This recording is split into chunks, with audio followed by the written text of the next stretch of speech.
la chance de m'impliquer en politique à l'étranger, dans une fédération qui fonctionne très différemment de ce qu'on peut voir en France, et c'est un milieu très différent. Je crois qu'on s'implique en politique à l'étranger, c'est vraiment parce qu'on a envie de participer au débat, il y a moins d'ambition politique, il y a aussi moins de place finalement, il n'y a pas beaucoup d'élus, donc on n'est pas sans arrêt dans la bagarre de ah ben c'est un sortant qui veut garder sa place, alors on va pas le faire ça, on va pas le mettre de côté pour mettre une femme à la place, etc. Mais on n'est pas dans ces logiques de conflit finalement, et donc finalement c'est beaucoup plus facile de participer au débat en tant que citoyenne, en tant que militante, qu'on soit un homme ou une femme, et ensuite de se faire reconnaître par ses idées, par ses convictions, par son travail, et finalement ça a été plus simple, je pense, de m'impliquer en politique et d'avancer en tant que femme, parce que c'était à l'étranger, parce que c'était un contexte différent.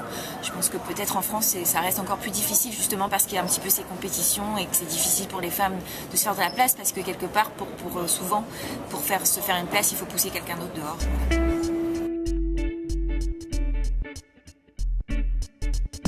Surtout ne pas hésiter à dire ses convictions, à prendre la parole. Il ne faut surtout ne pas se laisser intimider.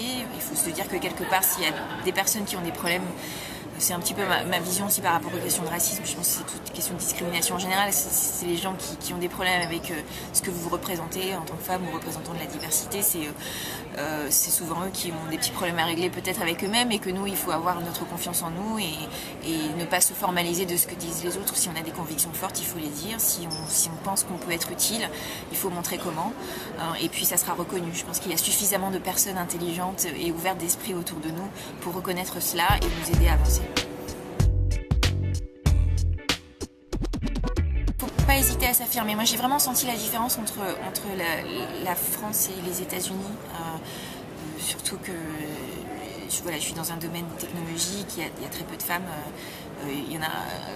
c'est plus facile aux États-Unis, le plafond de verre est beaucoup moins bas qu'en France. Il y a peut-être aussi un politiquement correct beaucoup plus fort aux États-Unis, donc c'est plus facile à vivre. Peut-être qu'il y a des hommes qui en pensent pas moins, mais ils ne le disent pas, donc on ne le ressent pas, on n'est pas confronté à la discrimination directement.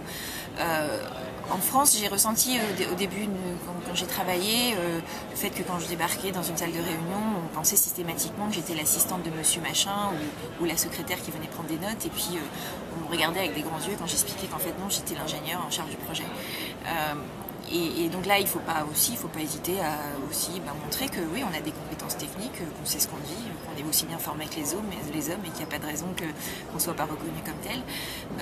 Je pense de la même manière, moi j'ai une attitude où je me dis qu'il faut simplement faire ses preuves et pas se formaliser des réflexions un petit peu désobligeantes qui peuvent arriver de temps en temps. C'est vrai qu'il faut aussi en France peut-être encore, il y a beaucoup de choses à faire quand même pour se battre pour la promotion des femmes, pour l'égalité des salaires.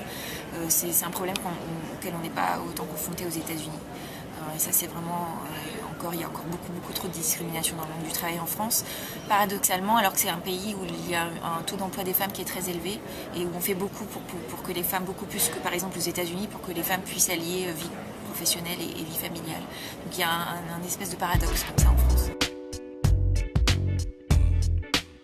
Voilà, c'est pas du tout les mêmes challenges. Je pense qu'en France, les femmes ont besoin de se faire reconnaître dans le monde professionnel pour pouvoir monter. En fait, je pense qu'en bas d'échelle, il n'y a pas trop de problème, mais c'est dès qu'on commence à monter dans les cadres supérieurs, et puis si c'est une créatrice d'entreprise, je suis sûre que ça doit être encore plus compliqué pour qu'elle se fasse respecter. Alors qu'aux États-Unis, ça c'est pas vraiment un problème. Le problème c'est plus justement de lier vie professionnelle et vie familiale. Là on voit beaucoup plus parce qu'il n'y a pas d'aide à la petite enfance. Parce qu'aussi quelque part c'est même dans la culture américaine, parfois c'est un petit peu mal vu. On trouve qu'une femme, une bonne mère devrait s'occuper de ses enfants et de laisser sa carrière de professionnelle de côté pour s'occuper de ses enfants, alors qu'on ne reproche jamais à un père de ne pas laisser sa carrière professionnelle de côté, et on ne l'accuse jamais d'être un mauvais père. Donc il y a un petit peu plus ce biais-là, je pense, aux États-Unis. Donc ce sont des problématiques différentes pour les femmes.